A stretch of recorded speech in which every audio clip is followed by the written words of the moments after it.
You had it right when you had Steph versus Sabrina 2 years ago in Indianapolis, Indiana. What pissed me off is that if you can have the All-Star competition at Lucas Oil Stadium, why couldn't you have the All-Star game at Lucas Oil Stadium? There were 60,000 people for the All-Star festivities, like the three-point contest, Steph versus Sabrina, and the supposed dunk contest where the floor lit up. Why couldn't you do it there? And then the frivolity that happened last year in San Francisco, which kind of really ticked me off because you changed the rules for that in the Chase Center. And now you have this in the shadows of Hollywood. You got this. Really? I hope the Daytona 500, in terms of ratings, in terms of live viewers, and in terms of YouTube streamers, of which I will be one, crushes the All-Star game. I hope they blow them to smithereens. Am I going to know what the heck I'm doing Sunday for the Daytona 500? Nope, but I'm going to have fun doing it. I'm going to have fun doing it. And it's the first race I ever called, and I will make Shane a promise it won't be the last. But as far as the All-Star game goes, put it in the toilet and flush it and don't bring it back until you decide that it needs to go back to the old school. You have your Legends game, three-point contest, dunk contest on Saturday night, and you have actual All-Stars playing on Sunday afternoon. And yes, I said Sunday afternoon because for a long time, the NBA All-Star game with this All-Stars played on Sunday afternoon. When they made the shift to Sunday evening, I don't know.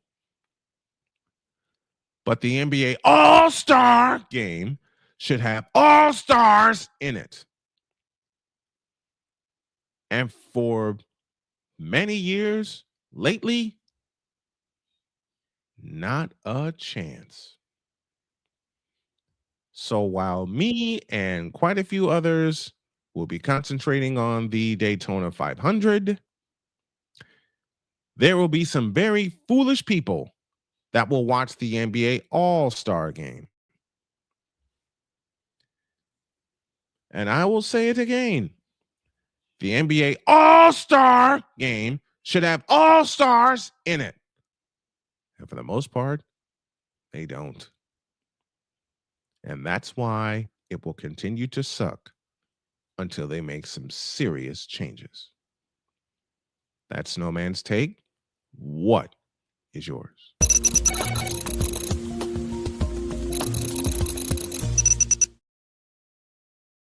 Coming up after the break, we're going to get totally deets and break down the South divisions. And then Allison Moran will come at the top of the second hour. This is Snowman in the Morning. Where'd it go? It moved. No, it didn't. Back in the deuce.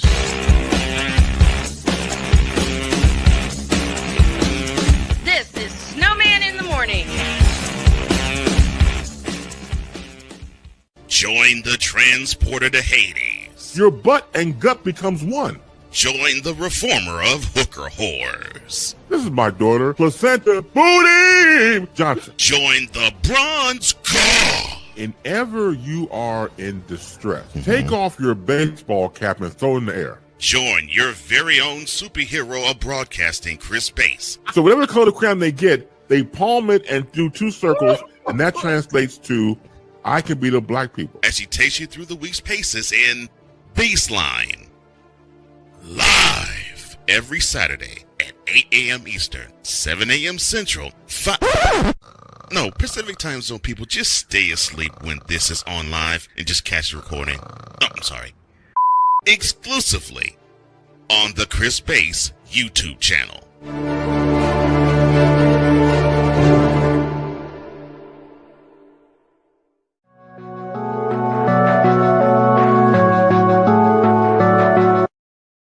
I want to do a TED Talk, but I don't have anything to talk about yet. I'm getting there. Life is for the living. We're not here that long. You can learn anything you want to learn without any money spent. What do I really enjoy? What do I really want out of life? I am your host, WIZE. Are you in a life holding pattern? Well, this is for you. Welcome to the Stuck in My Mind podcast. Live every Monday, Tuesday, and Wednesday at 4 p.m. Central.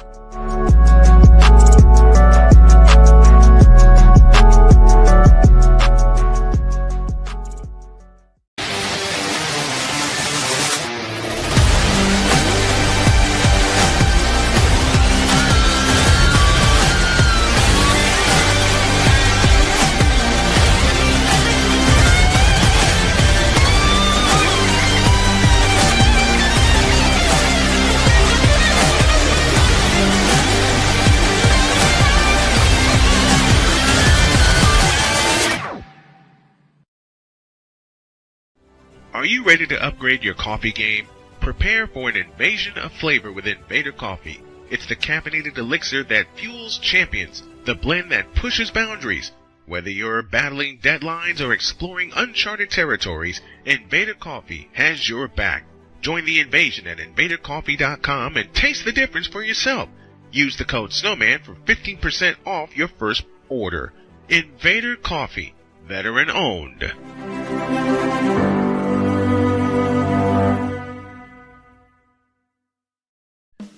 Attention sports fans, looking for the ultimate gear and apparel to show your team pride? Look no further than Fanatics, the #1 destination for sports enthusiasts. Visit snowmanmultimediasports.com today and shop a wide selection of officially licensed merchandise from your favorite teams and players. From jerseys to hats to accessories to collectibles, Fanatics has it all. Don't miss out on the chance to elevate your game day experience. Head over to snowmanmultimediasports.com/fanatics and gear up like a true fan with Fanatics. Officially licensed everything.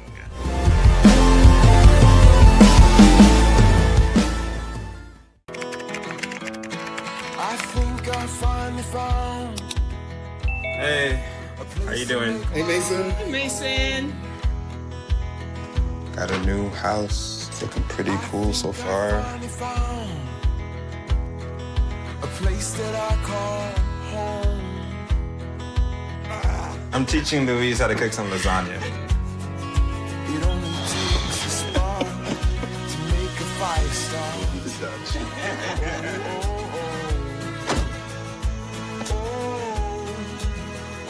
Thank you. Study, please.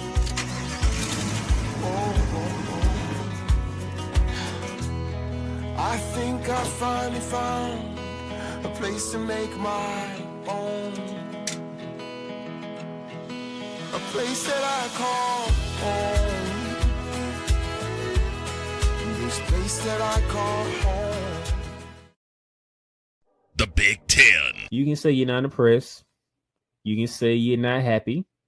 You can say all these things, but no, whatever the case may be, the Buckeyes are on top of the football world. And it's just where it is. The SEC. And what does Georgia do? Well, as a team that has a championship pedigree would do, they came out full guns blazing, just like a tested SEC team would do. And Big 12. That team right there that is ranked 15 that put up 45 points. Yes, sir. They were picked dead last at the beginning of the season.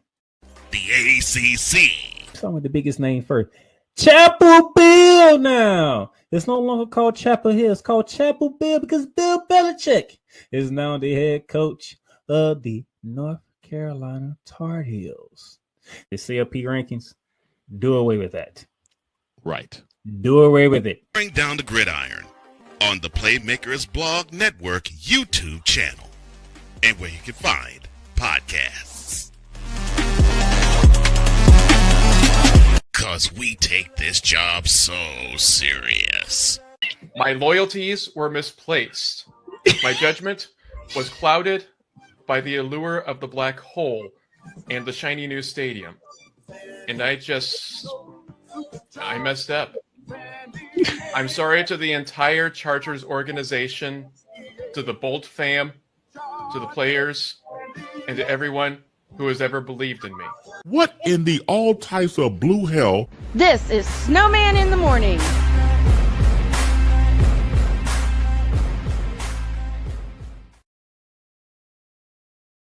Gotta love it. You gotta love it. Dietz is trying to come in. We'll get to him as soon as he gets here. But let's go to. This is what I wanted to do. Let's go to our feedback zone, and it is powered by Fanatics, officially licensed everything. And Damien posed a question. He actually let's go right back up to the top here, because Jen was the first one to break the seal. There's the sponsor. Fanatics, officially licensed everything. Jen says, are you starting early? No, dear, just doing a countdown to keep myself alert, because I've been known to fall asleep here in the office, and I'm trying to get better at that. So that's why I installed the countdown. Adam Willie is with us. He says, I'm ready. Ashley Benson says, hi, hello to you. We're going to ask the question, what does your team need to get to either to or back to the Super Bowl? Adam Willie says, my Vikings need everything. Welcome to you, Adam. Damon, of course, is here. Says, can somebody explain why the Rams and 49ers are starting the NFL season and not the Super Bowl champs? Because they're playing the next night. Report I saw confirmed Niners Rams on Wednesday or Thursday opening the week, but the Seahawks are playing the next. Are they playing the next day? I think that's what he's trying to say. Week 1 is in Australia, and that is where the Niners and the Rams will play. And Dietz, I want you to stand by, because I want to introduce Dietz properly, because I haven't had a chance to do this consistently in a while. We'll get to the rest of the Fanatics feedback zone in just a moment, but for now, to take a look at the South divisions, it's time to get totally Dietz. Passionate. Come after me. I'm a man. I'm 40. Unflinching. Let's go back to losing. Parking was easier. Unrelenting. They're not going to keep him off the field tonight. Totally. This one has a chance. Dietz.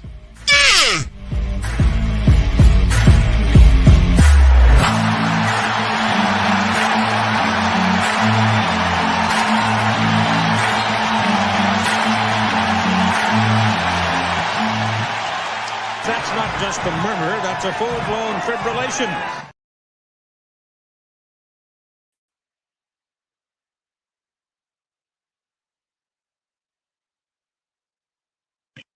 You're muted.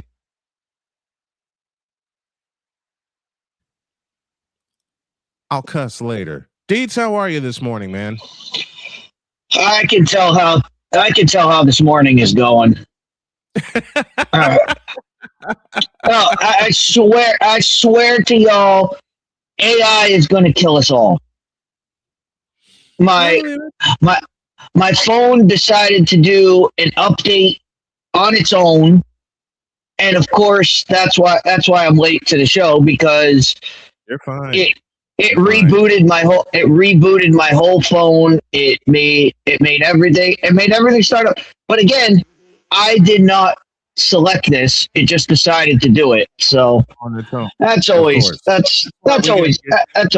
We got to get the crew outfitted with nothing but the best. Droid is walking around his house, and I think he's got his Florida Panthers jersey on. How are you this morning, man? Tired. Tired? How can you be tired? You're the youngest out of all of us. I don't know. Good answer. All right. Look at the South divisions and what your team needs to do. That's the end of our series. This is the end of our series as we look at the South divisions. We're going to start in the NFC South. And Droid is going to get angry at me. My on-screen son's going to yell at me, because we're going to start in Atlanta. Because as Droid loves to say, full-time Panther fan, part-time Falcon fan. So Droid, I'll come to you. When it comes to the South, yes. Huh? When it comes to the South, yes, because my dad is a Carolina Panthers fan. Carolina Panthers. Oops.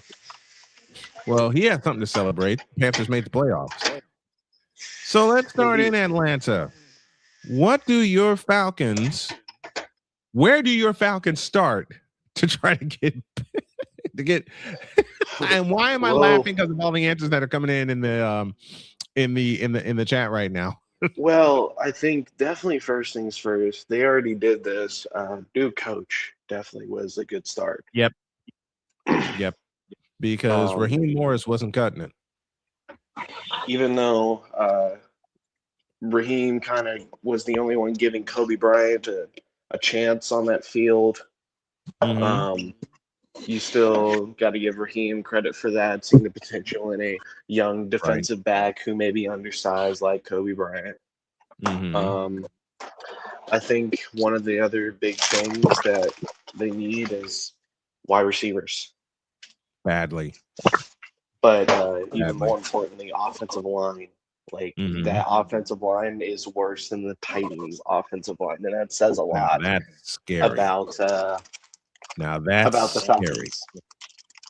When your offensive line is compared to the Titans' offensive line, that's bad. I would pick the Titans' offensive line every day over the Falcons' offensive line right now. That's bad. Now, there's a very important position that I'm going to bring up that everybody's talking about in the chat, but we may as well just put it out on the table. How fast can they get rid of 2 Chainz Cousins? Honestly, from what I've heard from my Falcons insiders, 2 Chainz is gone after this season. Once his contract expires, he is gone. So but they would rather not have to pay the buyout penalty they would have to pay if they were to release him today. Right. They're waiting until his contract officially expires before they release him so they don't have to pay him. Well, they don't have to pay like the NFL buyout stuff. Yeah. Deets, what say you? Well, the Falcons need to figure out what they are as a team. And agreed. And that means figuring out.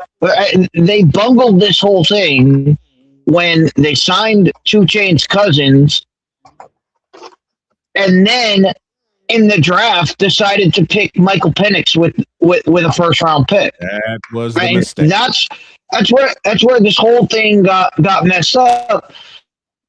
Because you're the Falcons. Your team is built on B.J. Robinson. Yes. You have Bijan Robinson, one of the best players in football. Build your team around your best player. That's what you're supposed to do, but they have not done that. I just heard build up your offensive line. Their offensive line should already be built up because they have an all-star running back. You should be running the football. A lot. I mean, with how Bijan's numbers have been, Atlanta's stupid front office team. Oh, he doesn't really need an offensive line.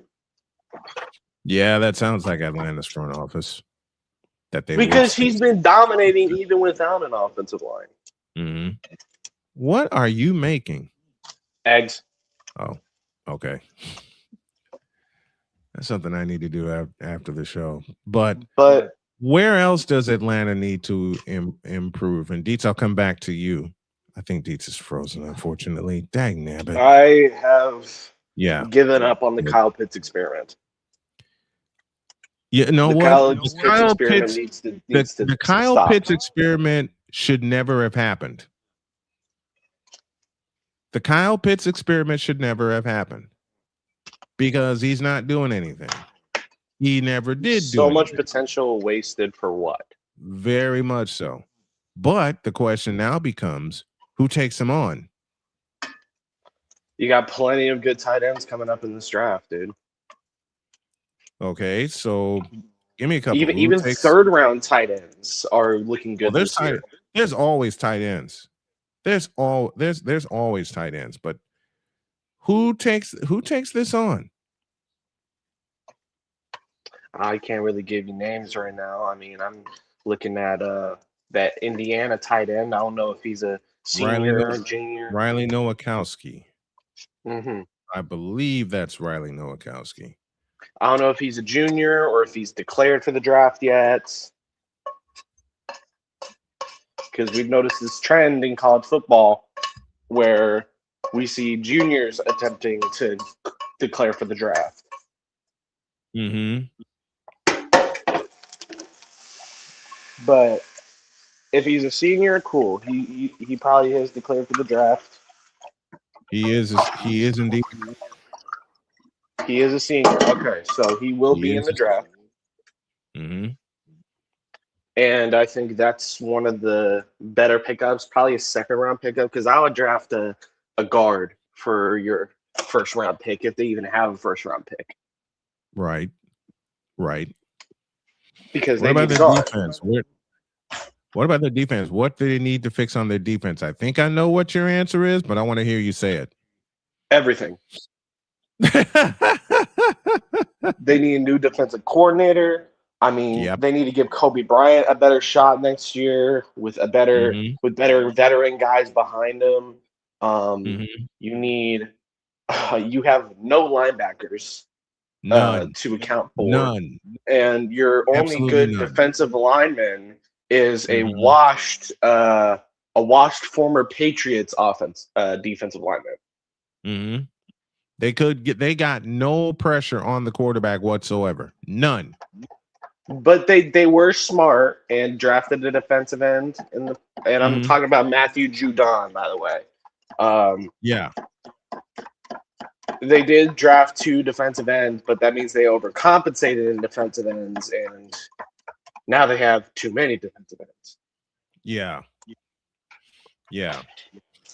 Well, Dog says Max Clare, Eli Stowers, and Kenyon Sadiq, the man-child out of Oregon, are 3 of the big-name tight ends in the draft this year. Does Atlanta take a shot at one of them? I think they should.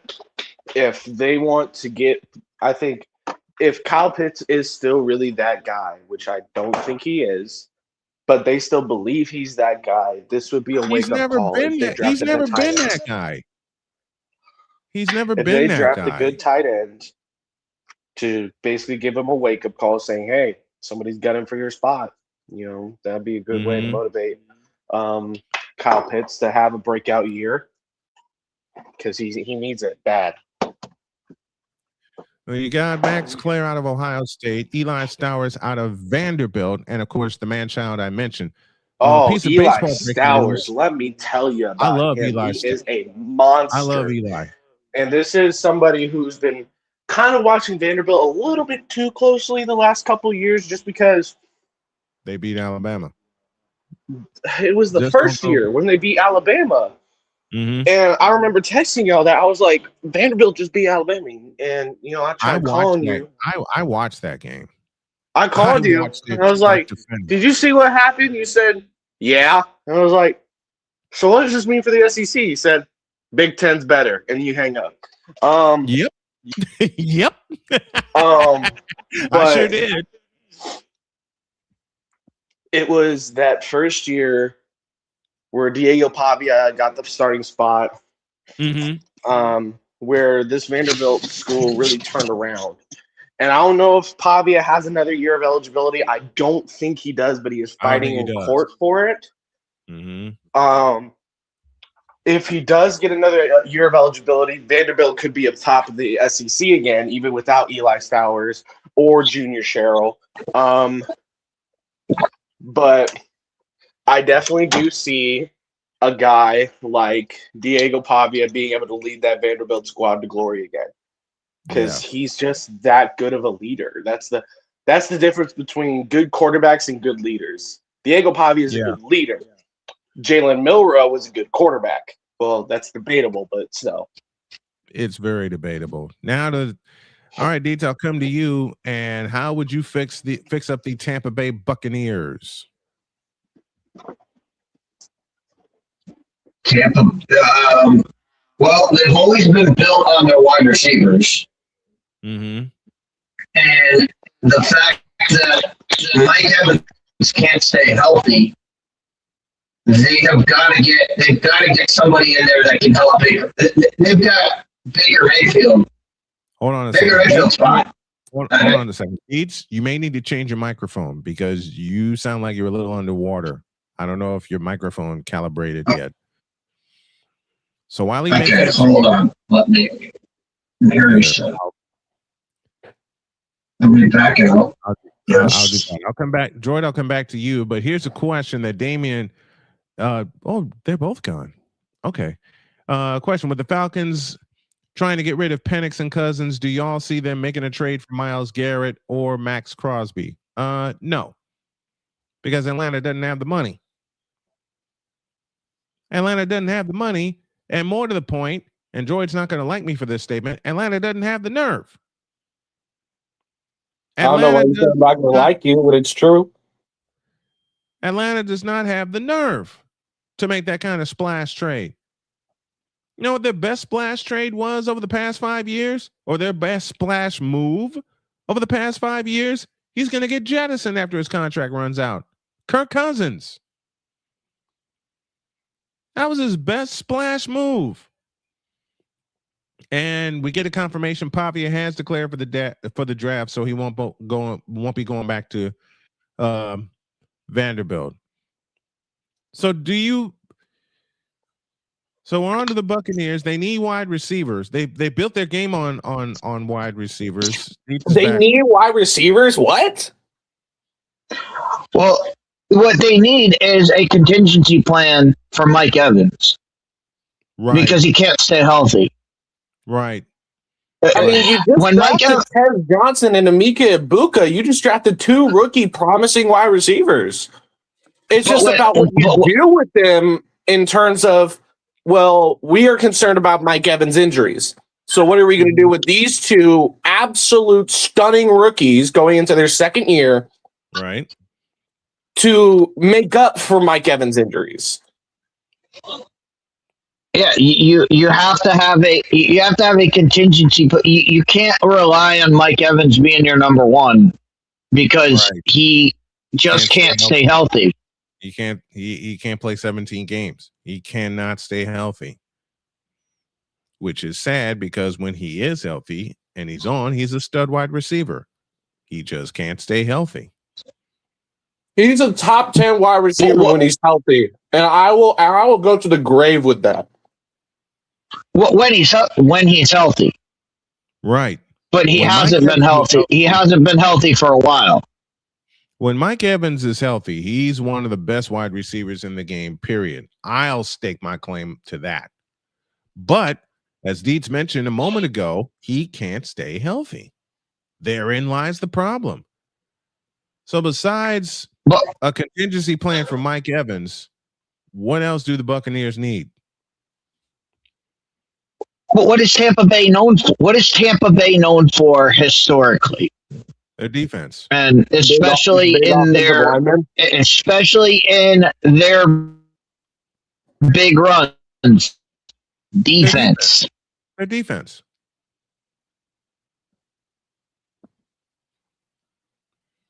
We're gonna lose him again. It is a rough morning on StreamYard today. No, I'm here. It is, man. It's which is putting a lot of thoughts in my head about this stuff going forward. So you know what I'm gonna do? I'm gonna take a break. Let me take a break, and we will continue our discussion. I don't know if it's streamed in. Yeah, let me take a break before I start freezing. Snowman in the morning. We'll fix our technical problems, and we're back on the deuce. This is Snowman in the morning. Join the transporter to Hades. Your butt and gut becomes one.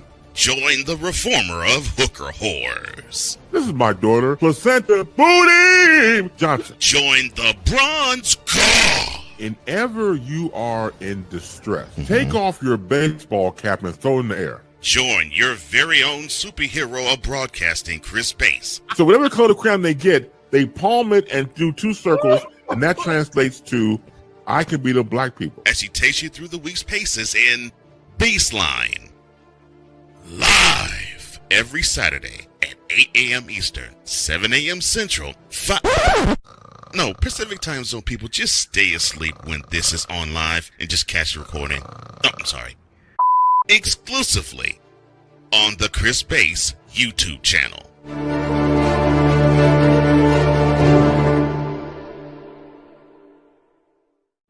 Are you ready to upgrade your coffee game? Prepare for an invasion of flavor with Invader Coffee. It's the caffeinated elixir that fuels champions, the blend that pushes boundaries. Whether you're battling deadlines or exploring uncharted territories, Invader Coffee has your back. Join the invasion at invadercoffee.com and taste the difference for yourself. Use the code SNOWMAN for 15% off your first order. Invader Coffee, veteran owned.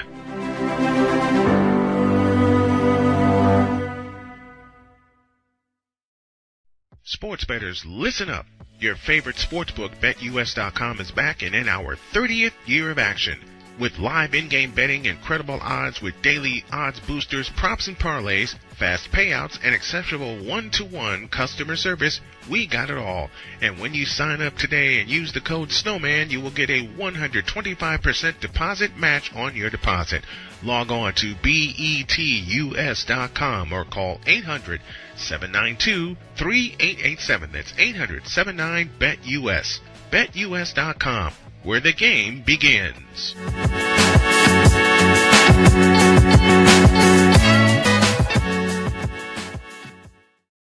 This planet has been great to me. It's given me gifts that I can't even explain. It's given me adventures and memories I'll never forget. And Battleborn, I think, has given me the opportunity to go beyond and give something back. How can I be a better custodian to this planet and the place I live? That's where I am with Battleborn. Let's make the planet a better place. 'Cause we take this job so serious. You fool! Delete! Delete! Delete! Delete! Delete! Delete! What in the all types of blue hell? This is Snowman in the Morning.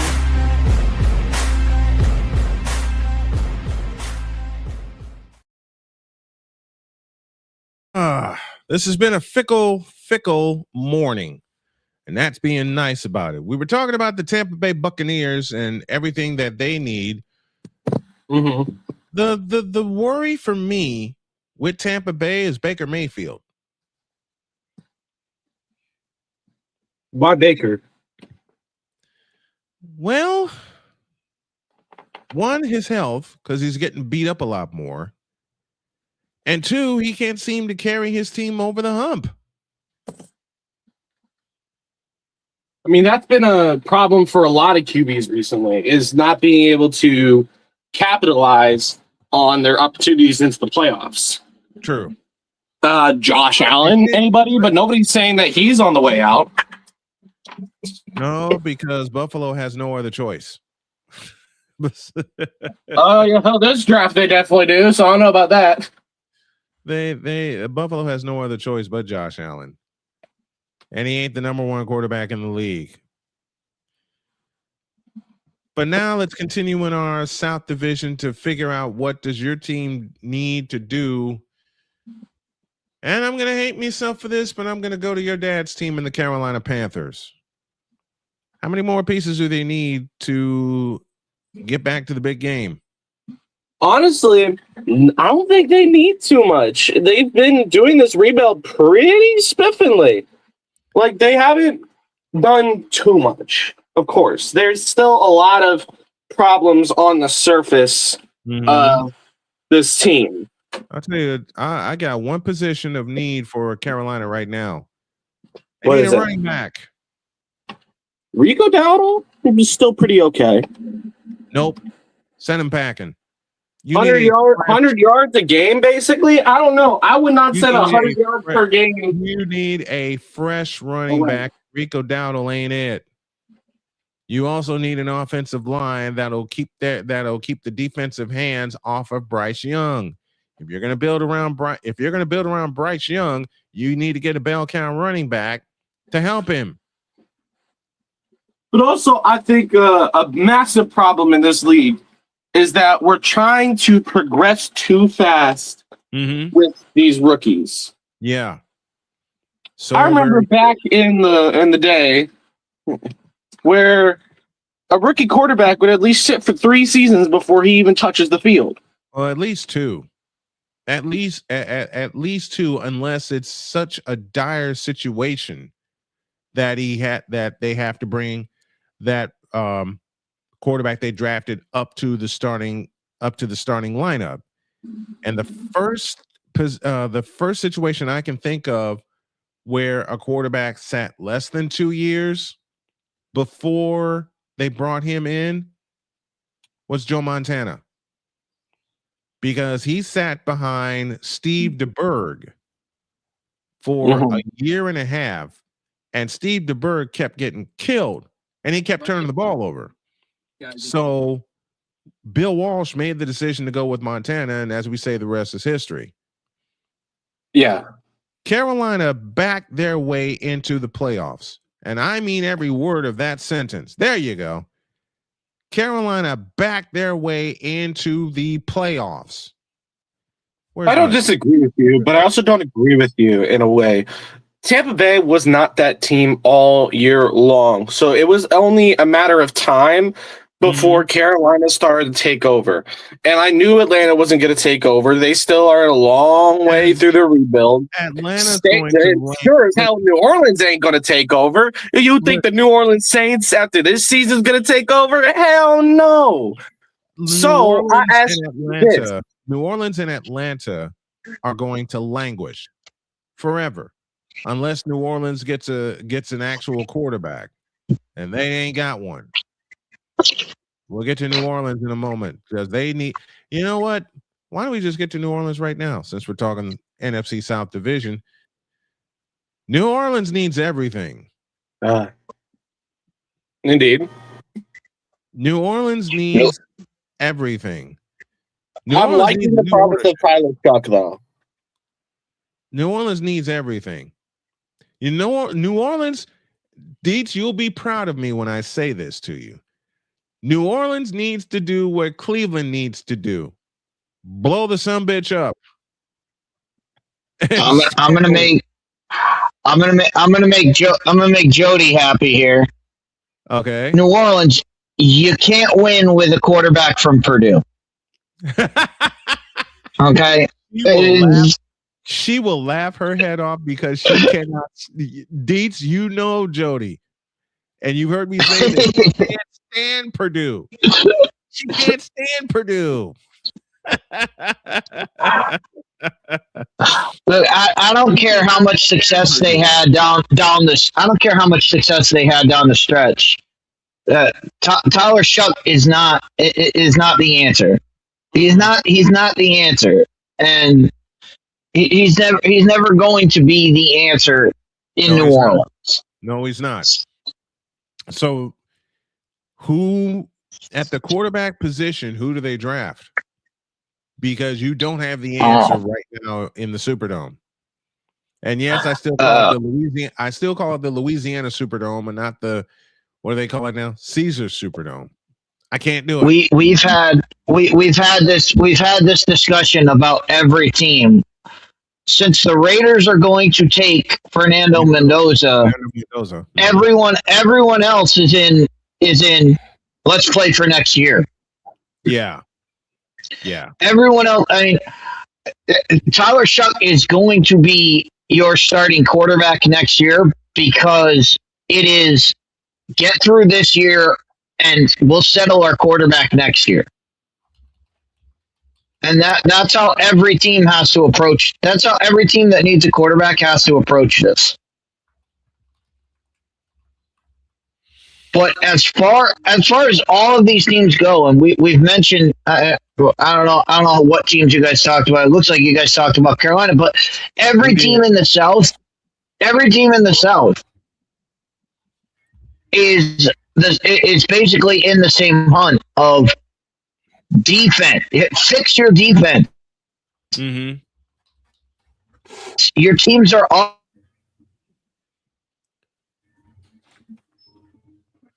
Damien says Tyler Shuck is a way better quarterback than Spencer Rattler.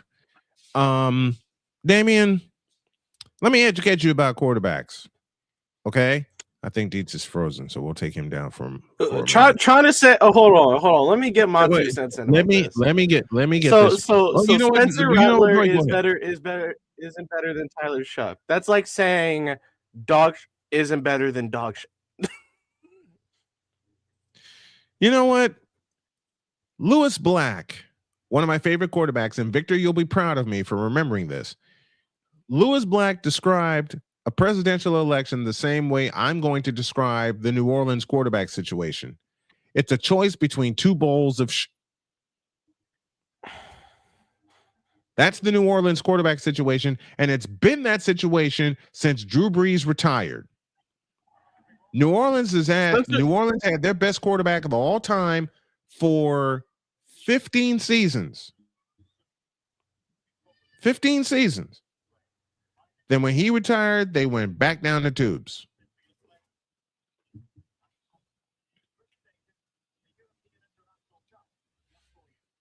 So now what?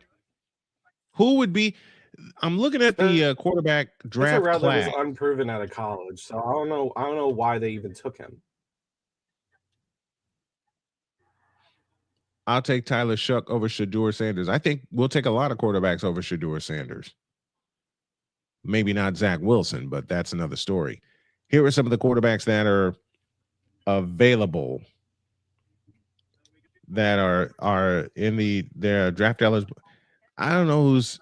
Well, Fernando Mendoza is getting drafted by the Raiders. Ty Simpson's available. Garrett Nussmeier, Carson Beck out of Miami, Drew Aller, Penn State, Kay Klubnik, Clemson, Lenore Sellers out of South Carolina. So there are some good quarterbacks. Looks like I'm going audio only because this thing is lagging. Not you too, man.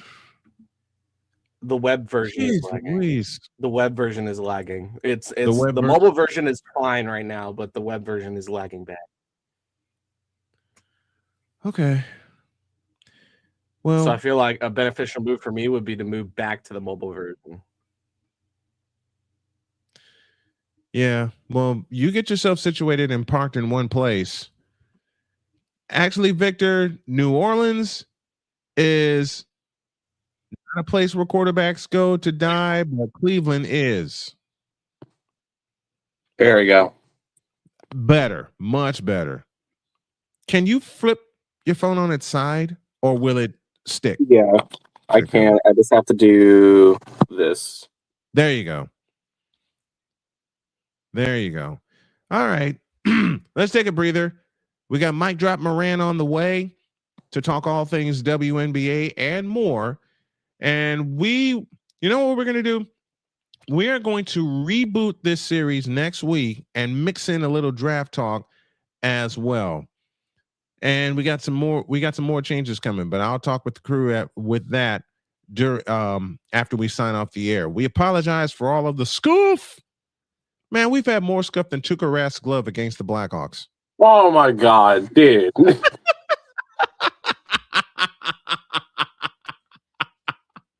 We've had unnecessary. You know what? This will make Deet smile. We've had more scuff on the show this morning than every opponent since Michigan that has faced the Connecticut women's basketball team. How about that? I knew that would get him. I'm telling you. I told you when I came on. AI is going to kill us all. This hasn't been a StreamYard thing, so I don't want to throw StreamYard under. I mean, StreamYard doesn't deserve any life.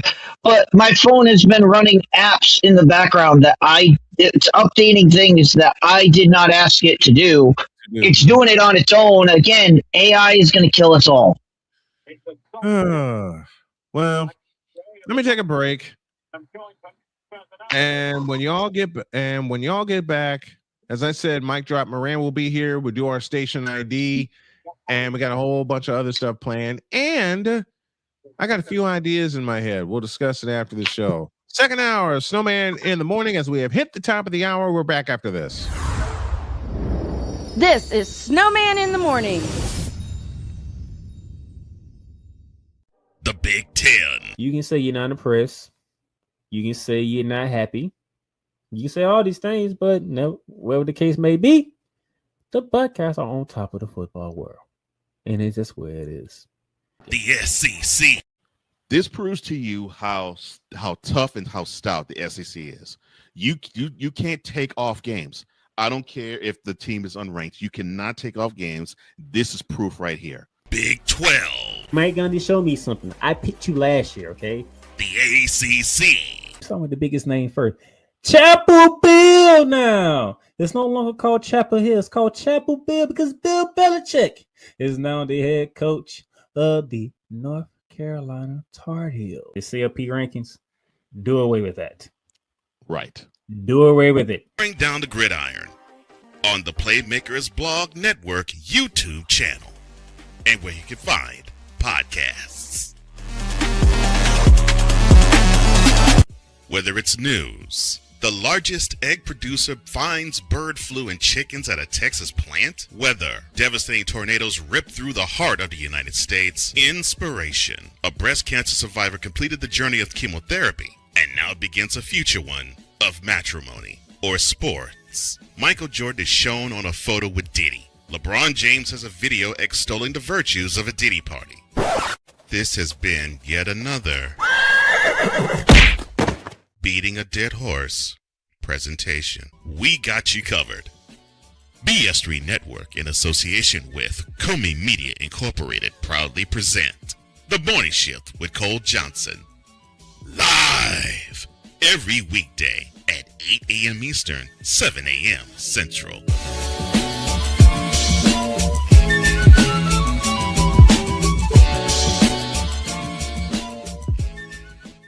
Hey everybody, Snowman here. Looking for the best way to experience live events? Well, SeatGeek has you covered.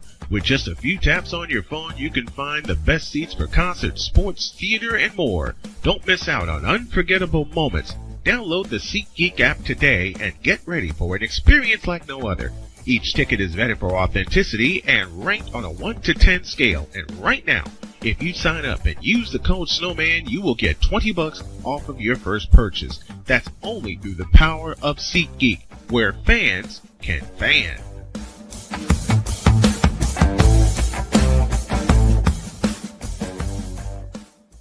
Cause we take this job so serious. Hi, I'm Verde Jones, and I read audiobooks.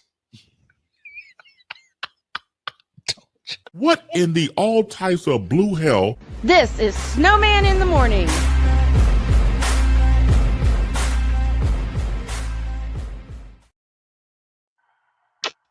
You listen to what? You read what? 3 after the hour. We owe you an. Shut up. You read what? Long now, story. How in the hell do you read an audiobook?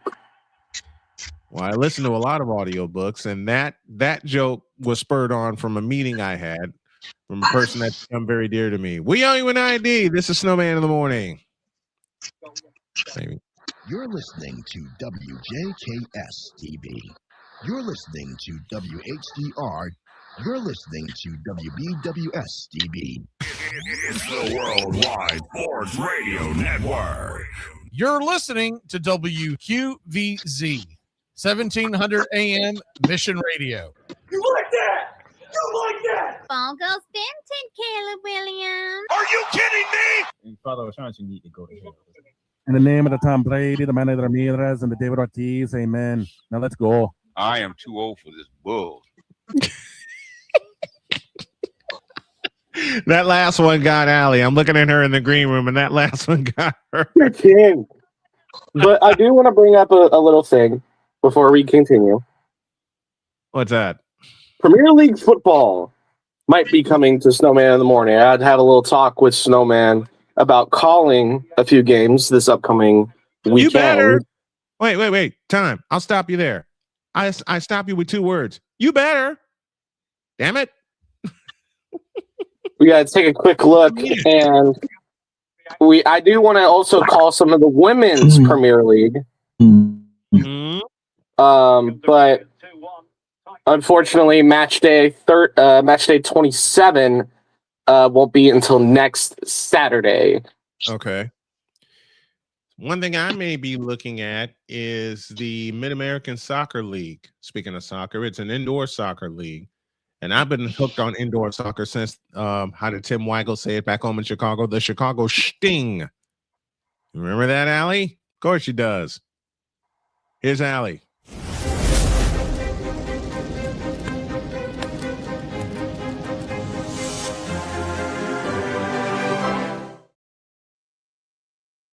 Of Chicago brings us Allison Moran to wrap up the week. How are you, my dear? Good to have you.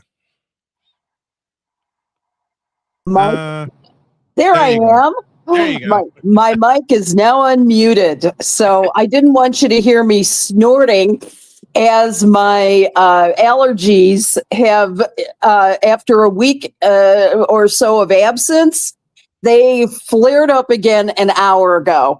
And I'm going, how mean? What? Allie, What, honey?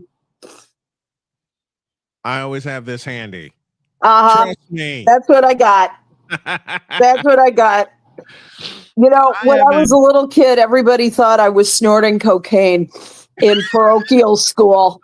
And I'm going, no, I'm not smoking. I'm not snorting anything. But it's just, I have chronic sinusitis, and so it just flares up at the oddest and meanest times, mostly when we have spring-like weather. When I was going through cancer and I had the tumor, it too, just like my allergies, would flare up at the absolute worst times. It was bad. Yeah. And my wife she caught on quickly. And she said, "How bad is it?" I said, "Honey, if I move right now, something will crack." Oh, God. If I move right now, the world will end. Exactly. Yes. But I mentioned indoor soccer because that's this. Everybody asks me, will you call an outdoor soccer match? I did one for Whitney Young in 2006. I won't do another one for two reasons. One, when I did that game, I was dry coming into the booth. I got drenched coming out of the booth. Because by the time the game finally ended, and it was a state playoff game, it ended 1-0. It was pouring rain. Oh, gosh. Was bad. Imagine for the players at Whitney Young. I know. You pampered wussy, you. I'll be one, but and I know what they went through after walking through that deluge to get to my car to get the heck up out of there and go home. That happened so many times when Lev was in softball. It was crazy. And if it wasn't lightning or thundering out there, I mean, they kept playing, and Lev was always like, "Oh, I keep playing in the rain." I'm going, "Get out there! You're not letting your teammates down." And they're like, "Oh, do I have to?" I'm going, "Oh." We have approximately a month. NWSL action. If anybody remembers the old George Carlin routine about baseball and football, that describes a lot of the sports Allie and I have covered in Chicago. If it rains, we don't come out to play. And I mentioned indoor soccer because that's what I got hooked on when I was introduced to a fellow named Karl-Heinz Granitza. The god. I got hooked on the MISL in a hurry. And then to replace Karl-Heinz Granitza, there was a fellow named Steve Jungle from the San Diego Sockers that had my attention. Speaking of attention. Yeah, go ahead. We told y'all 2 years ago that the WNBA is heading toward a brick wall. They are now hitting said brick wall. We told y'all this 2 years ago.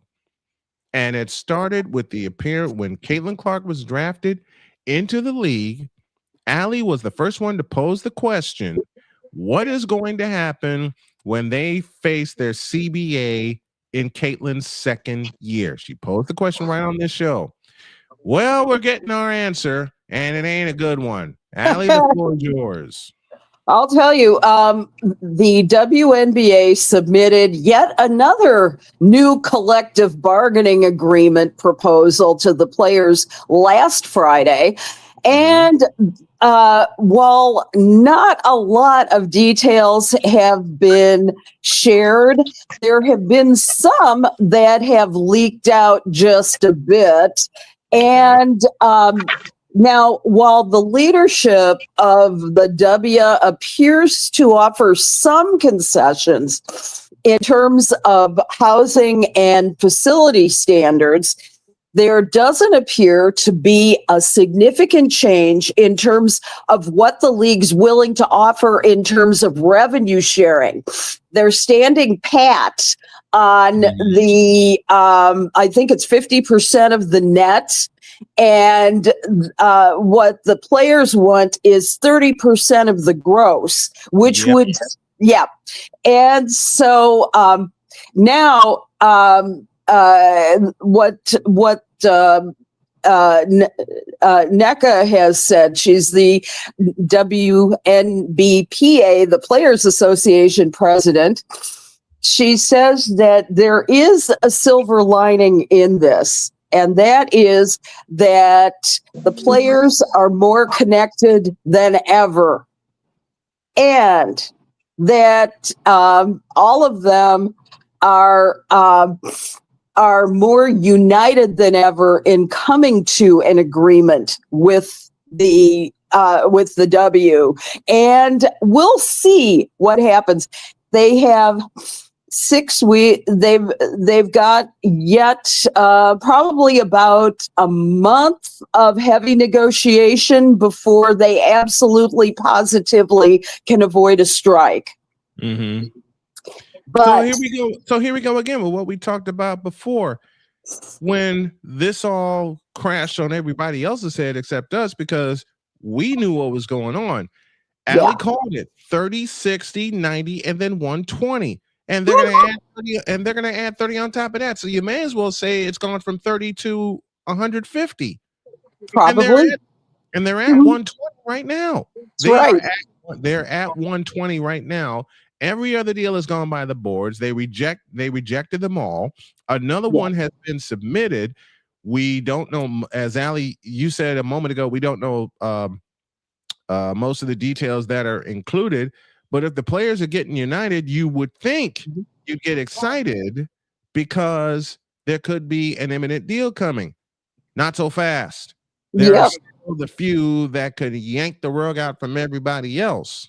It's true. Now, the thing is that a couple of the other issues that have emerged since then, and a lot of this has come out of the Athletes Unlimited season in Nashville, yet another off-season basketball place to play. Unlike Unrivaled, though, it's a 5-on-5 instead of a 3-on-3. Or the one versus one where everybody's getting smoked, and we'll talk about that in a moment. Yeah, and the thing is that they're also extremely concerned about retirement benefits. That's another sticking point that really hasn't been shared up to this point, but as one player put it, what's going to happen when the ball doesn't bounce anymore? Right. And the thing is that, that's one thing that every league has had to sort of be concerned about. The most outstanding example being the NFL Players Union and the problem of CTE. Now, we don't know the long-term effects of being hit on the head with a basketball yet, but those things are damn heavy too, and we'll see. And basketball is everything about a physical tough game. And so I can only guess that that may, as you were just saying, Brian, be able to extend this to 120 days or 150 days. And you got to remember also what's at stake during the season, before the season starts, which is draft for the expansion teams, the WNBA draft, which is a separate process. You've got training camps to do. And they're mushing all that together within a month. They are mushing all of that together because, as you mentioned, 2 drafts this year, one for the expansion teams and then the regular WNBA draft. Mm-hmm. You got training camp on top of that. And oh, by the way, you're mushing all that together right after the national championship, or shall we predictably call it the Connecticut coronation? We'll get to Connecticut in just a moment. Yeah. But you got all that going on within the span of 30 to 45 days. Yeah. I don't see it. My personal belief, however, interestingly enough, at Athletes Unlimited, ESPN actually conducted a survey, and they had talked about this cautious optimism that the players have. They asked the question, could the season start on time on May 8th? And the average score there out of 10 was a 6.1. So just above average. One pessimistic outlier, they said, answered with a 2. The most common answer was a 5, which sums up kind of, as ESPN put it, a general shoulder shrug vibe. So, no. So we'll see. And Chris Deeds says in the chat so well, the players are more connected, but the problem is up top. Yeah. And we've said this for 2 years. The problem's up top with old Engelbert. And old Engelbert ain't coming off the money. Nope. Which she didn't negotiate to get in the first place. Adam Silver did. Yeah. But she wants to take credit for him. And if I was Adam Silver, I'd tell her, hit the road, Jack, and don't you come back no more. You didn't do this deal. I did. There you go. Yeah, it's a scary thing right now because this sets the deal for the future of the league. This is going to be one of the most consequential contracts that the W has ever put into effect. Oh, yeah. And I don't know what, if it were me, and I'll just say this, I would look for a negotiating point on revenue sharing that would be halfway between what the players want and what the W wants. Okay, they're at 30, the other one's at 50. Let's go 40%, 45%. Meet in the middle. Yeah. Meet in the middle somewhere. And figure out if there's a way to work around the gross versus the net. Yeah. I'm not sure how that would work. But I will say that it's going to be a very tense next month. You just know that that's going to be the case, and we'll see. It's interestingly enough, I have to share this comment about the housing that somebody said. Housing is a big problem. Our season isn't long enough. There's not enough things in place in everybody's market for it to make sense to for people to live there year round. Also, because of the lack of guaranteed contracts, we have a revolving door of players.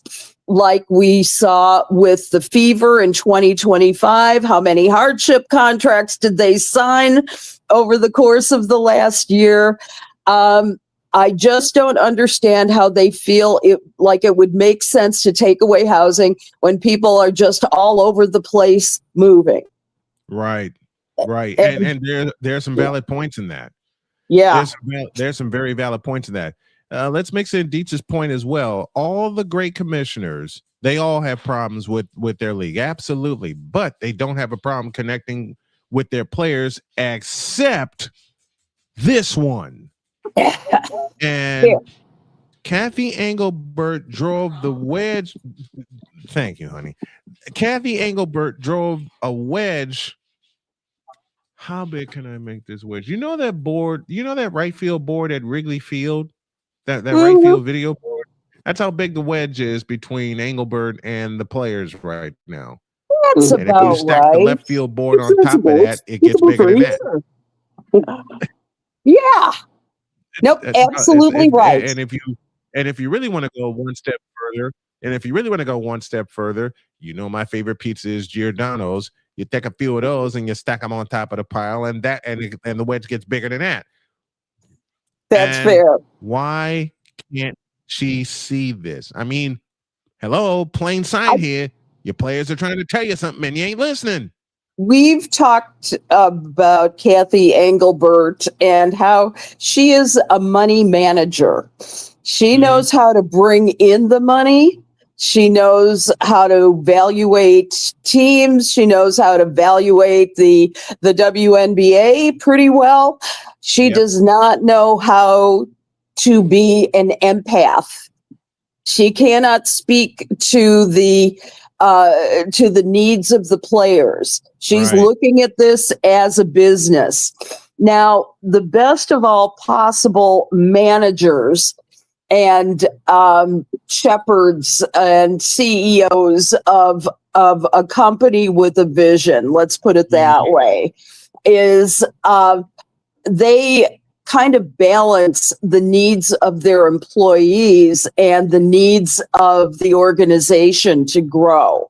And somehow you make sure that you really do have a balance of, yes, we care about you because you're providing a product for us.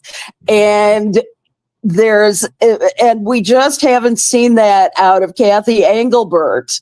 And that's really the problem is her people skills. However, the fact that she is such a good money manager means she's really not going anywhere. I don't see it happening. It's a two-sided, it's a coin that I hate. She's a good money manager, but she hates her players. Let me just say it the way I need to say it. She has to see it. Women's hockey, USA women's hockey, have blown the doors off the joint. Yeah, and how? And they're not. Well, Allie and I briefly mentioned telling the story of women's hockey from a Chicago standpoint, which we will do. But seeing these ladies in action, yikes! And how? Did we ever expect them to obliterate Canada 5-0? No. I mean, the only people who have scored on USA women was Czechia in the first round. Czech Republic. Yes, it's unbelievable. They scored once. And all the rest, 5 goals for the U.S. And they are now just 3 wins away from a 3rd gold medal. Who's the next victim they get to obliterate? Italy. Italy today. Later on today, 3:40, I think, is Eastern time. I just might put the headset on for that. Depends on what else is. The big reason why Canada didn't play to their max potential is because their star players out. Yeah, That's absolutely right. Marie-Philippe Poulin. She is, she's the veteran on the team. And without her, you would think that Canada would have suitable backups, but no.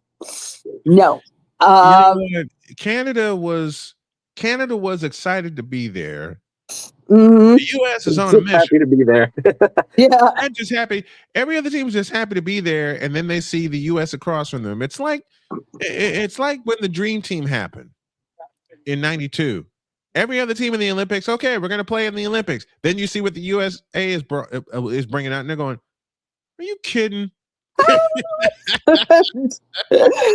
That was it. It was interesting too, though. If you look at the makeup of the NBA now, I mean, how many players come from Europe? If you think about it, half the league. Yeah, and the thing is that back then it was almost all U.S. born players. Yep. And however, what happened was they got away from the fundamental game, so it became literally showtime. And I think, why did you just cuss on my show saying the word fundamental? Allie knows my jokes so well when we use the word fundamental, because to today's NBA, it's a cuss word. Right. They don't use it. Yeah.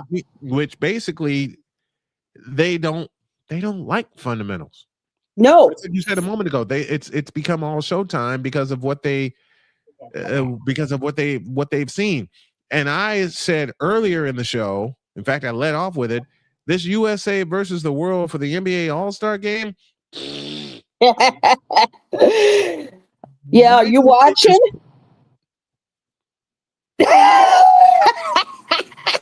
Take a look at this face and ask me that question. Are we having a laugh?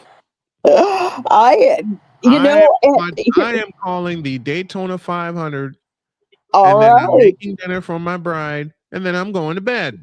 All right. I'm not. All right. The NBA All-Star game has not gotten my attention since it went to TNT in 2003. Yeah. For the 2002-2003 season, when it went behind a paywall. Damn them. I can't do it. Yeah, I understand. There's every good reason to despise that, and I get it. I have no interest. Look, even after someone forced the highlights of last year's debacle in San Francisco on me, where they played 4 games in a night up to 40, I said, what the hell are we doing? Am I back in Chicago on a playground or something and they're doing this scoring? What the hell is this? They 1 game, 4 quarters. If you have the most points, you win, and that's that. That's the way I grew up with the All-Star game. And yes, there was actually a time where they played defense in the All-Star game. 1982 in the Meadowlands. Look that one up. 1983 in the Forum. Look that one up. 1984, Denver, Colorado, when it went to overtime. And amazing. when they scored 154 points, they were actually playing basketball. Mm-hmm. There was no relaxing in that game. I mean, when it was a game, when it was competition, when it was actual competition. I'll rewind it back to 1982. Larry Bird came up with a game-winning block. Yeah, how about it? How about real basketball? It's an all-star game. It's an all-star game. It needs to have all-stars competing against each other. You know, yes. It's like having flag football in that. You know, it's so strange. Listen, when the Pro Bowl went away from Hawaii, and I understand why, because Aloha Stadium's a dump, but that's when the commissioner should step in and say, look, I'll rebuild Aloha. I'll pitch in to rebuild Aloha Stadium. That should be, and Dietz just said it. The players back then had pride. They wanted to win. They don't want to help them. Man, the heck with that. They don't want to have. I don't want to see an all-star game where they have wide open lanes driving down the lane for a dunk. What? Yeah, that's not an all-star game. Where's the defense? Where's players popping the ball loose on a steal so they can really show off? Yep. Michael Jordan, 1988 in old Chicago Stadium. And here's another thing to think about as well for this weekend's All-Star game. There is no participation by the W. They have completely axed anything like Steph Curry, Sabrina Ionescu matchup. Probably wouldn't have been Sabrina this year. She still has an injury that she's nursing for the season. So the thing is that without the W, I mean, that's one product of the of the NBA, and you have to have this is the representation of product.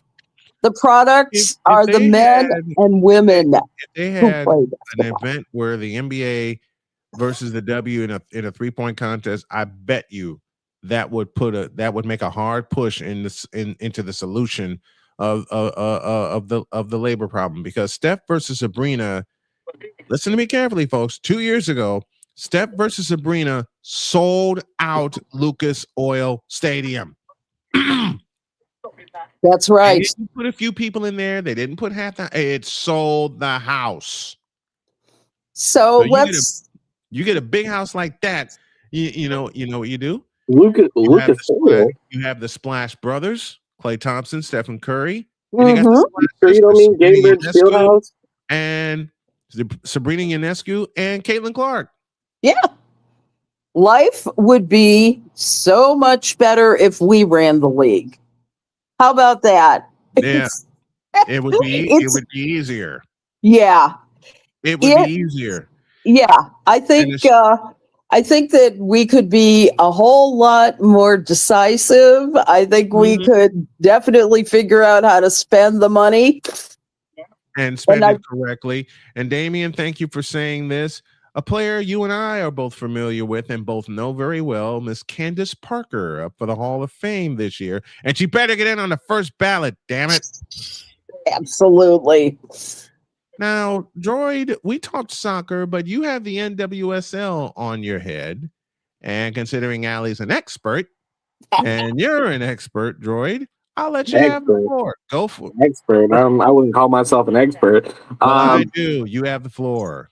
NWSL, it's about a month away. It's currently February 13th. The first game's March 13th, and it's between the Washington Spirit and the Portland Thorns. Mm-hmm. My question is about these two new teams, the Denver Summit and the Boston Legacy. Mm-hmm. Do you think they'll be able to compete with teams like San Diego and KC, or do you think they're going to be near bottom of the table like Bay and Houston? Well, I would say that history would put them in the middle of the pack because of the way dispersal drafts are conducted and the way that the latest CBA for them is conducted. The thing is, the question is, they have had a good amount of time to prepare for this, and it's been what, a year since those teams were announced. So my thought is that I would look for both of those teams to hit middle of the pack. Rather than rounding up the bottom. It's going to be an interesting month of preparation for the NWSL. Interestingly enough, the Chicago Stars are currently in a battle with the city of Evanston to play their games. To me, it's almost comical because the city of Evanston, they want to play their games at the stadium on Northwestern's campus by the lakefront. And so what's happened with that is that the Evanston City Council's basically lodged a complaint because they're worried about all the noise and all the tailgating and all the evil things that sports can bring. I mean, take a look at your Northwestern people. Let's take a look at the tailgating. They're afraid of noise. They are. Blew up Ryan Field. Yeah. Trying to make a better experience for Northwestern football. Yeah. And they remade Welsh Ryan Arena for Northwestern basketball, both of which have tailgating. Been there, done that, even though as a media member, you've done it also, Allie. And I sure have.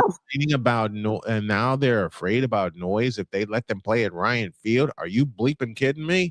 Let me tell you, I having walked through many tailgates and have it at what used to be Toyota Park and in Bridgeview, and living about 1.5 miles, 2 miles away from there for so long, I will say that absolutely no problems were created for the neighborhood at all.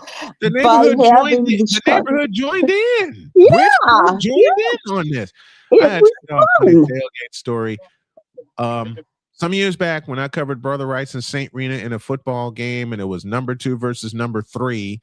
And I had to stand on the roof because every media member in Chicago was squeezed into that doggone place. The game went 6 overtimes. Jesus.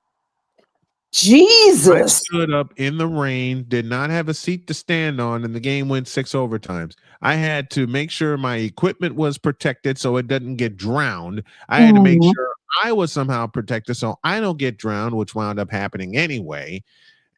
And the game went 6 overtimes. It went from 14 apiece at the end of regulation to 51-48 St. Rita.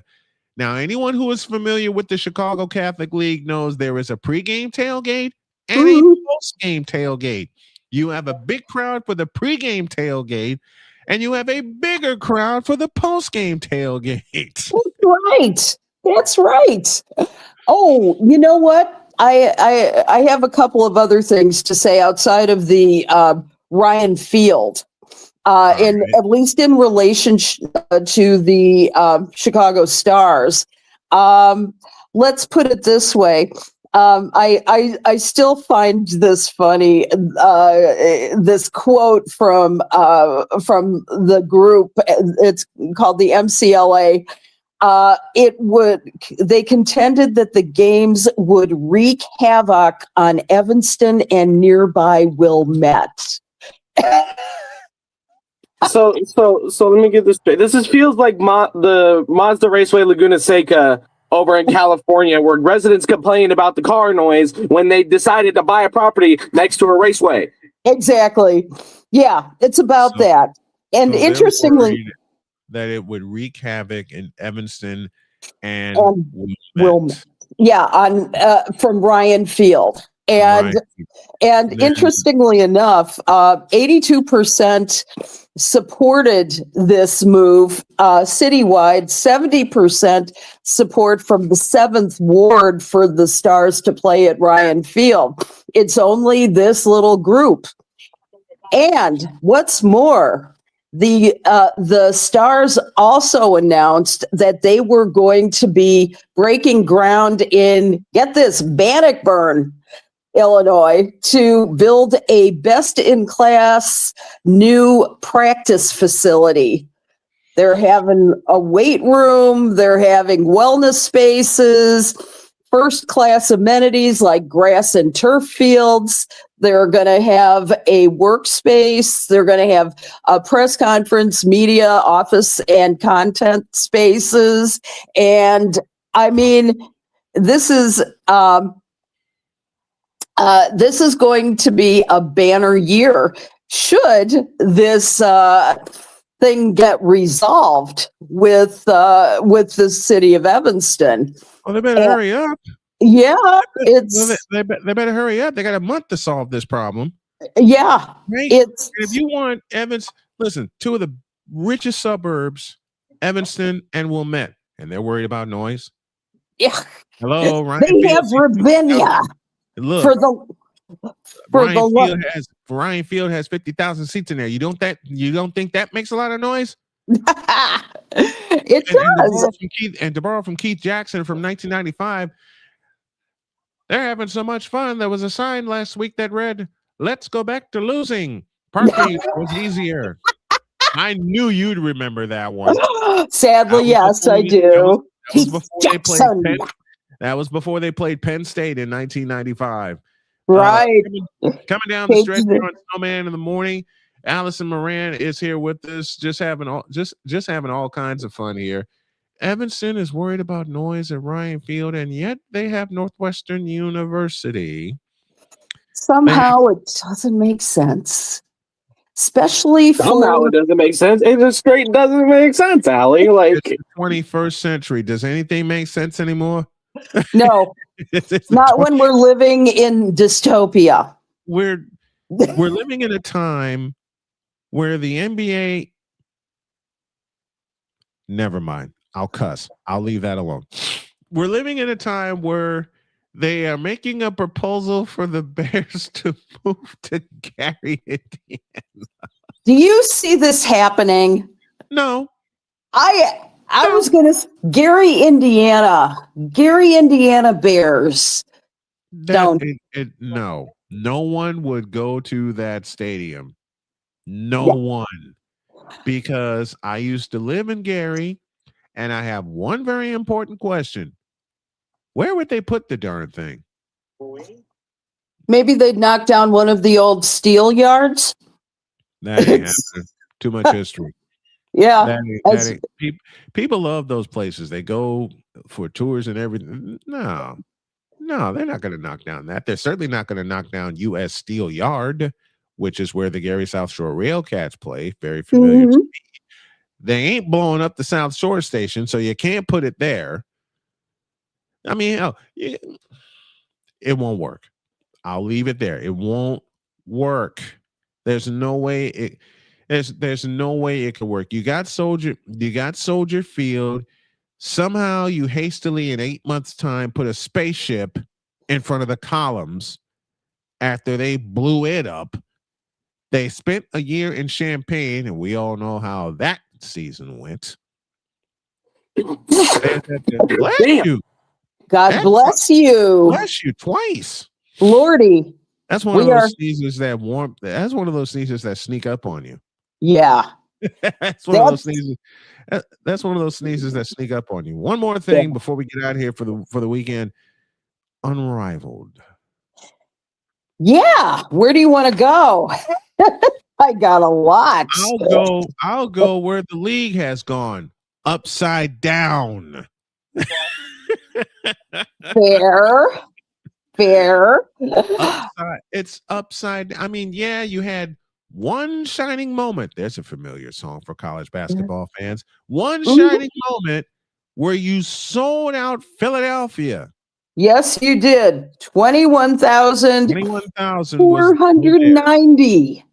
Xfinity Mobile Arena.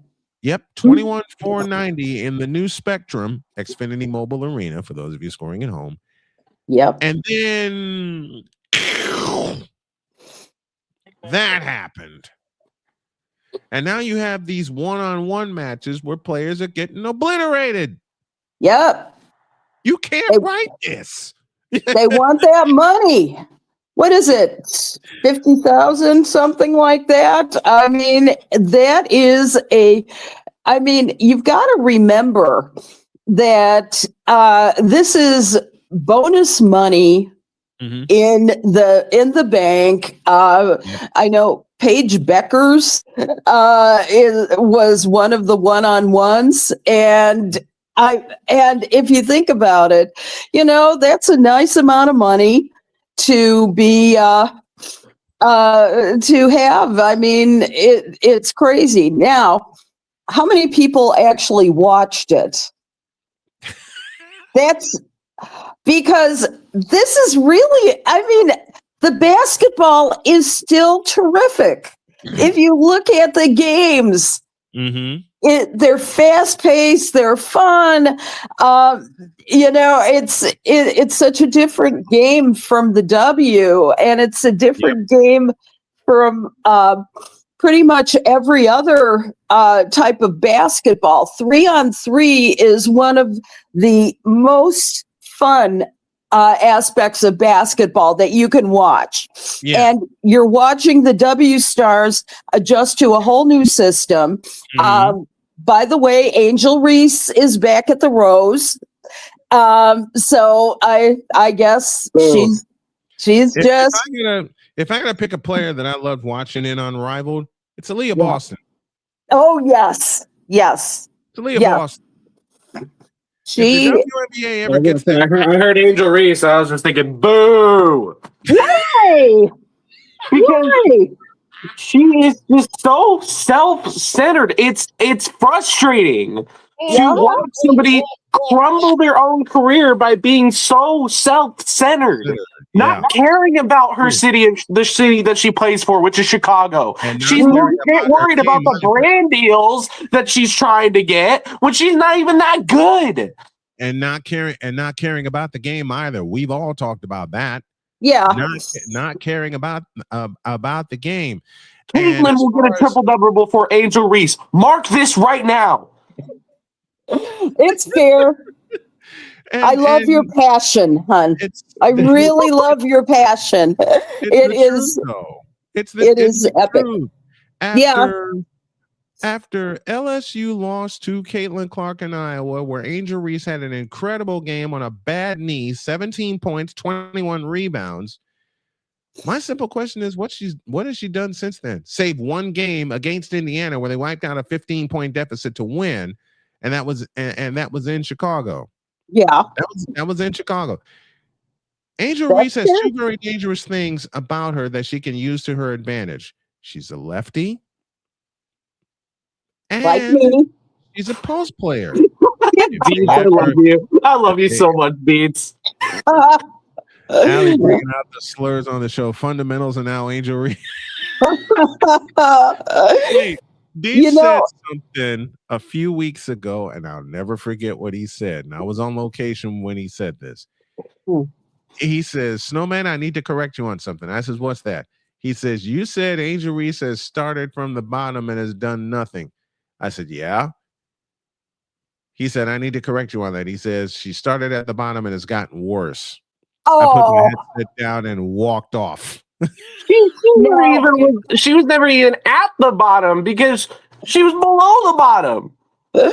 And I go back to the game 3 years ago against the Iowa Hawkeyes. Also, side note, this is a cool jersey. Shout out Kansas City Pioneers for getting this to me. It has my new username and my full name on the back.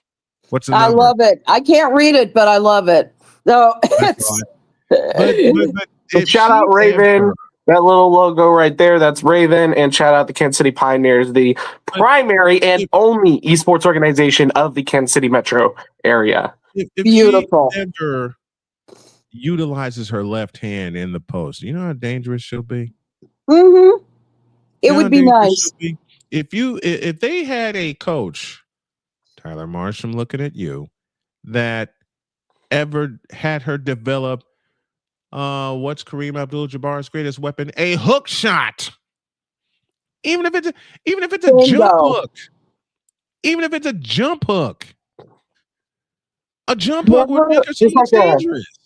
I also on the terms of basketball, there's this 7-footer in the Big 12. I don't remember her name. I know who you're talking about. She just started. I remember. Go ahead. She plays at Houston. I think so. Think it's Houston. I think it's Texas. Texas. It's Texas. It's Texas A&M or Texas Tech. It's one of the two. Texas Tech. And I'm blanking on her name, but I know exactly who you're talking about. She's like 7'2". I know too. She's 7. Yeah. So looking at this right now, I'm pretty sure she's 7'5". God, making her the tallest, one of the tallest women basketball players to ever touch the game. But here's the thing: will Texas Tech develop her correctly? That's the big one. Stephanie Okanu. She's out of Nigeria and she's 7'1". 7'1". Good Still, enough. will they develop her correctly at Texas Tech? That is the big question. Because if they develop her right, she'll be a star in the WNBA by a long shot. Just from her size, she'll be the tallest center in the league. I would love to have that. I would love to have that too. Actually, guess what? She'll be able to dunk. She'll be able to dunk. I'll tell you, there was one other player in the W that was 7'2", Margot Didek. Margot Didek, Utah Stars. Yep, Margot Didek. And I interviewed her, and she was fantastic. Did you break your neck looking up at her? I imagine you did, because I would have. And I'm 5'3".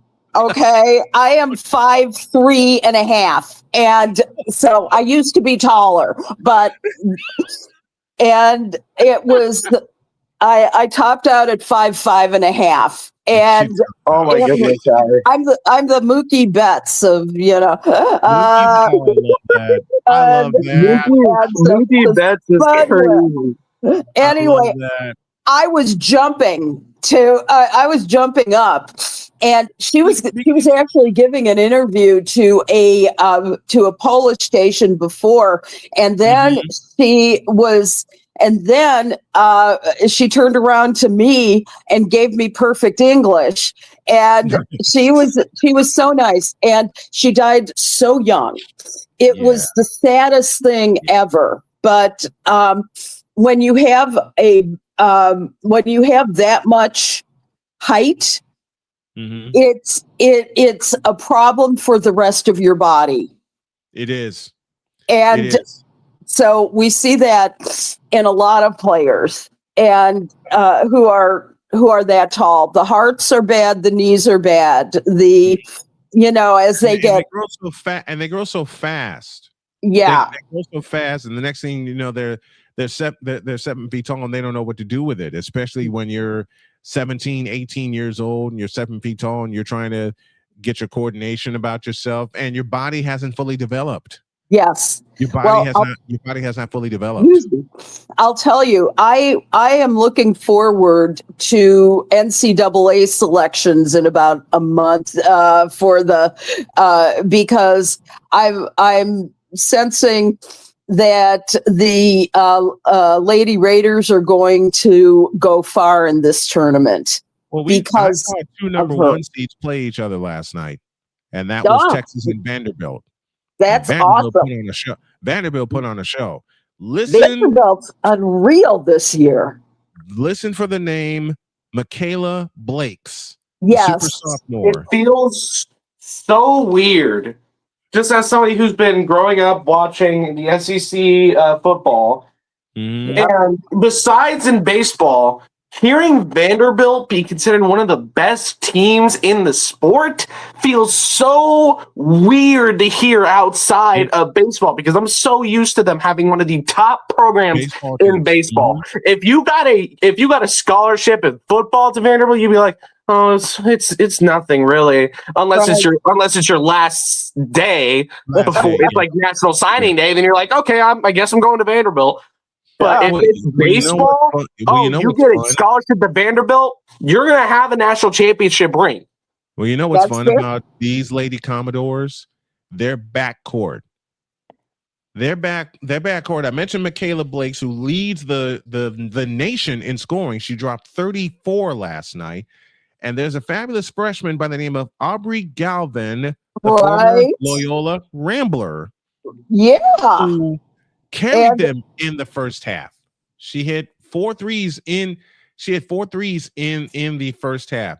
Not only am I looking forward to the women's selections, I'm going to cover them live. And I'm going to fill out my I have to ask to Allie, or somebody who's been paying more attention to women's basketball, how's KU doing? Are we any good this year? Are we going to make the tournament? No.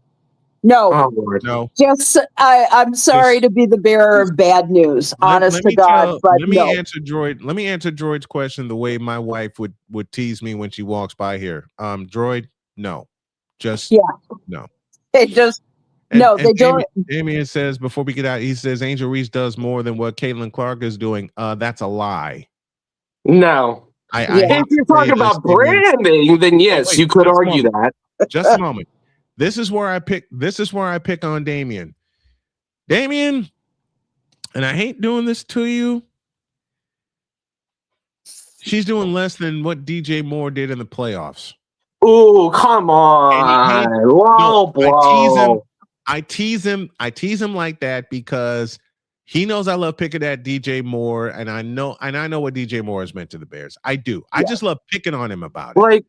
Chicago Sky, you sold, mortgaged, and bet your entire franchise on Angel Reese.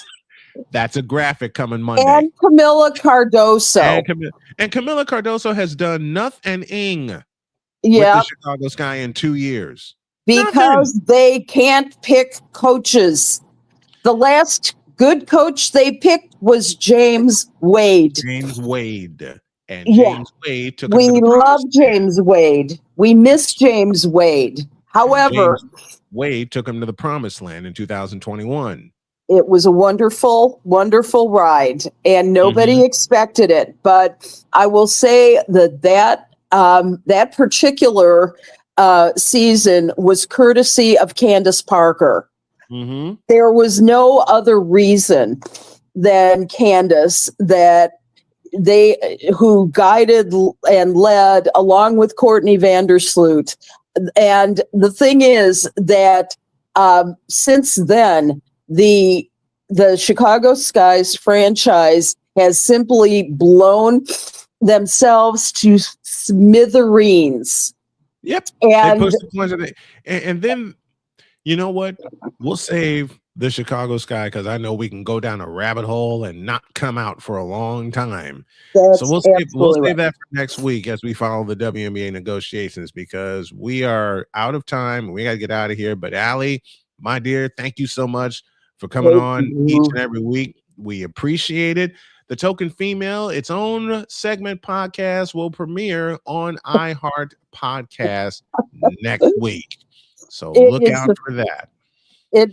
I want to say happy Valentine's Day. I love you guys. Thank you. You guys are fantastic. And thank you very much, Allie. And that's why I wore pink for you today. Appreciate that. Thank you, my dear. We love you. We'll see you next week.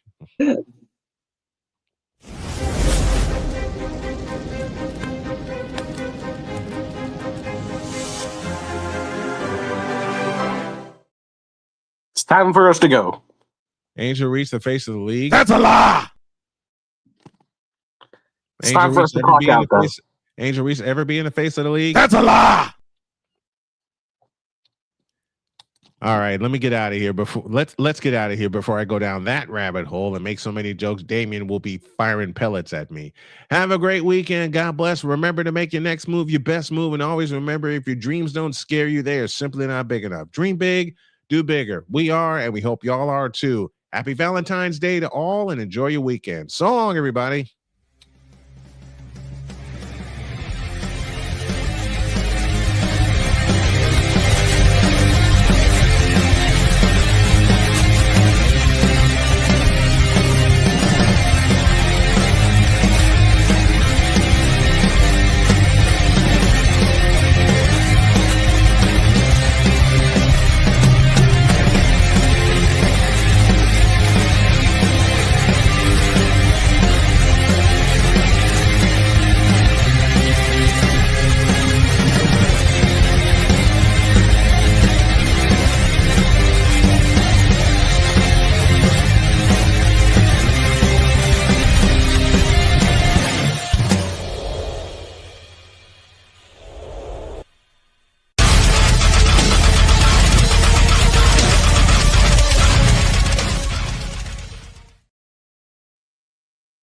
Let me take a final shot at Damien. I'll save them all for next week. So long, everybody.